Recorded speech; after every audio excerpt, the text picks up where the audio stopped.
Tana River is arguably Kenya's largest river, stretching over 1,000 kilometers in length. Its head springs are found on the slopes of Mount Kenya and the Aberdare Mountains.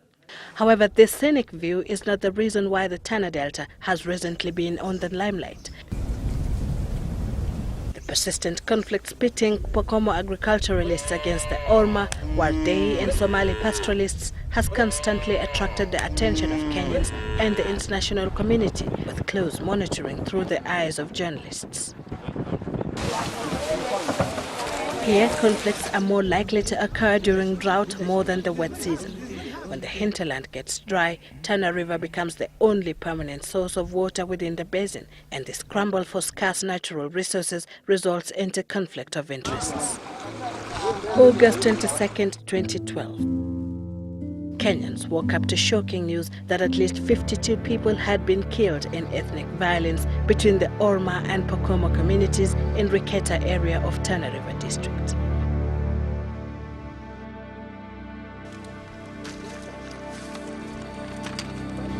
Of these, 34 people were hacked to death with machetes, while 14 people were burned to death.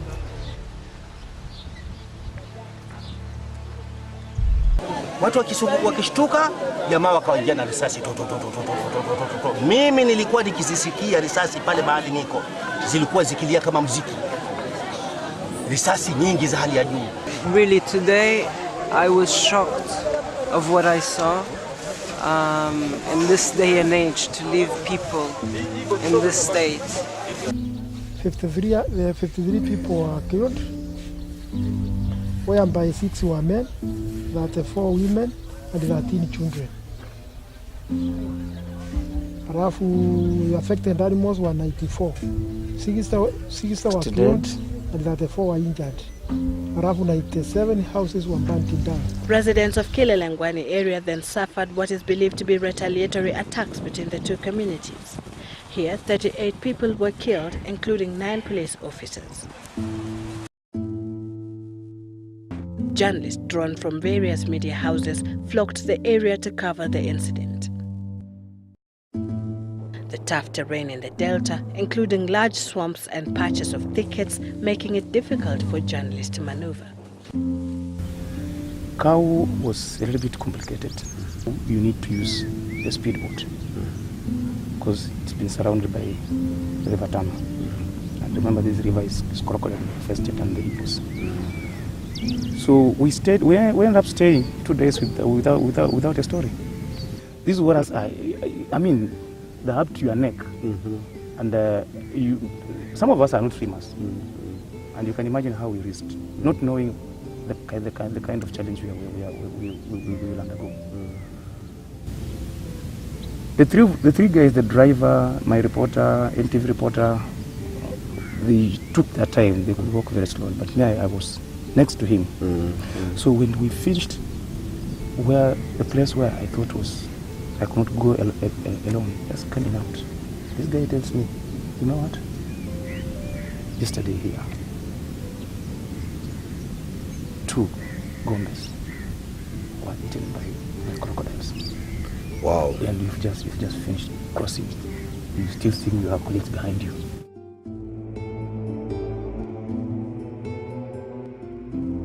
Come on, I crossed maybe on the tail of a crocodile.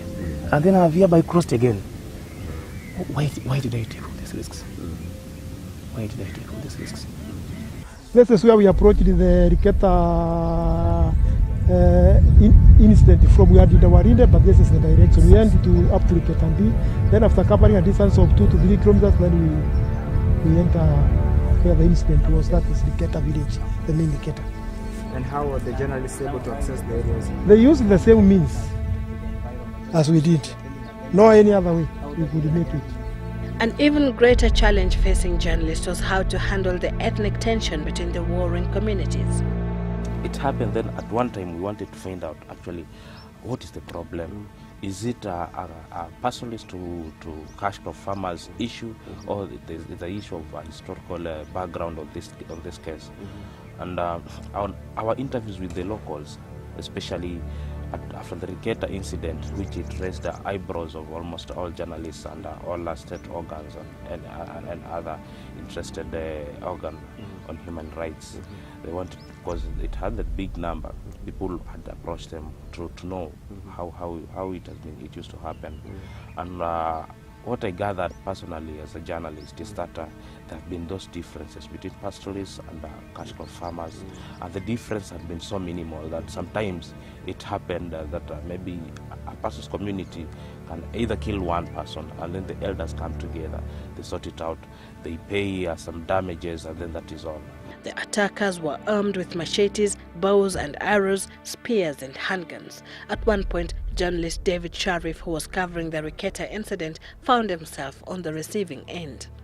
There's an incident at Riketa when after the bodies have been transferred from the hut, these huts where the families stay, to the mosque where they were transferring the bodies, collecting the bodies together so that they can prepare the burial.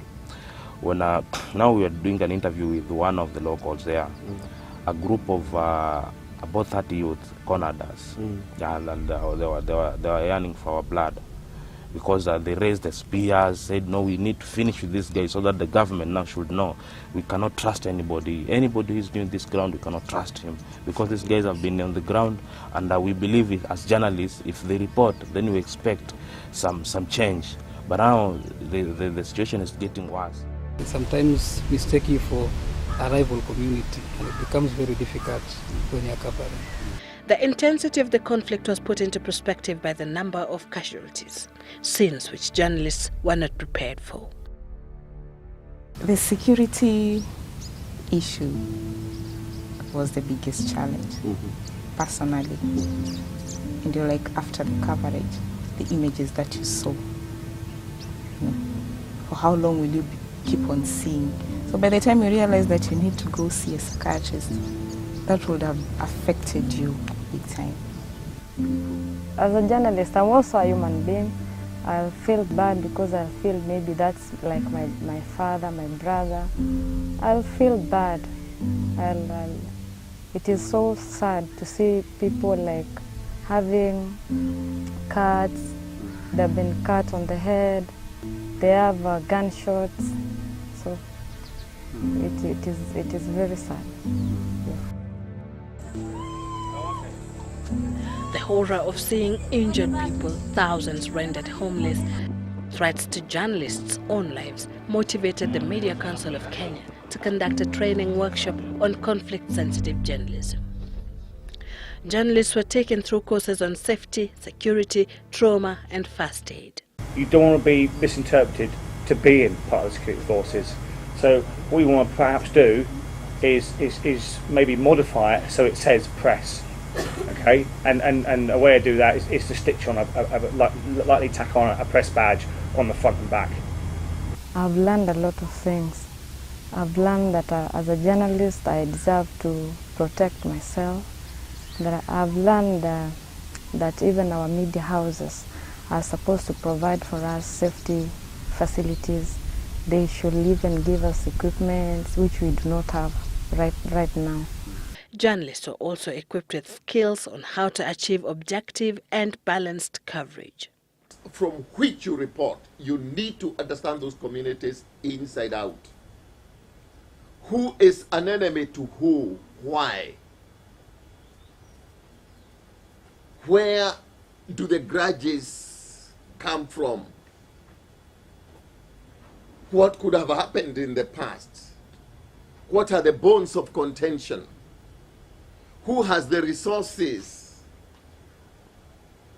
to fund the conflict? Because quite often, unless you have people who can mobilize others, who are the likely people to be used as, the armies for that community? And you need to understand the conflict. There are some things that we were taking for granted, but now I think they are not. Now we are more equipped. We are able now to cover those conflicts and to come out safely. That is what I can say that it has really benefited us. The topic of conflict-sensitive reporting, it has made me learn a lot. It has made me to assess a situation, especially conflicts. Before I report, at least I get various information from both sides, so that I actually can balance and bring a story that is going to build, than showing the situation the way it is and not looking for a solution. Kenya's constitution guarantees freedom of expression as a right for all.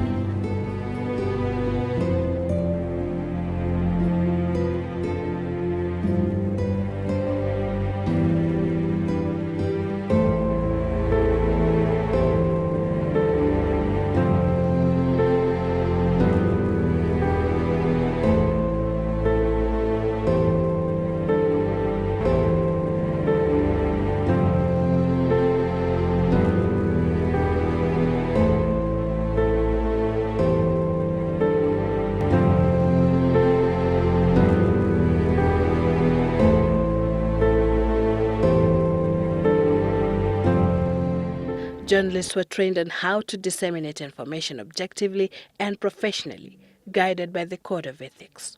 We came up with guidelines, professional guidelines that are to be followed by everybody in covering this election, for the simple reason of making sure that this time, at least, elections will be covered professionally.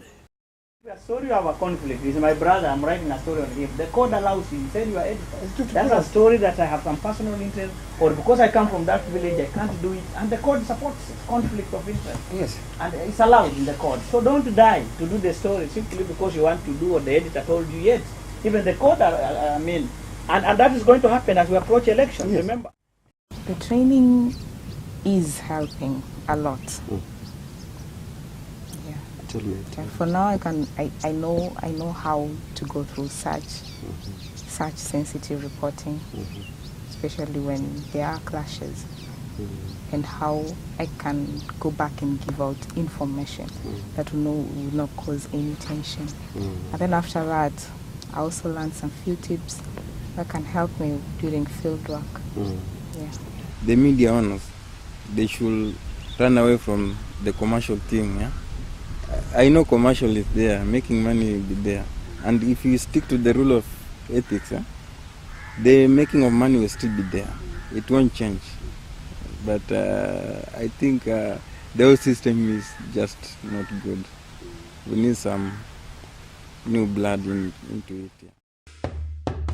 There were lessons on how a person can administer first aid in case of injury.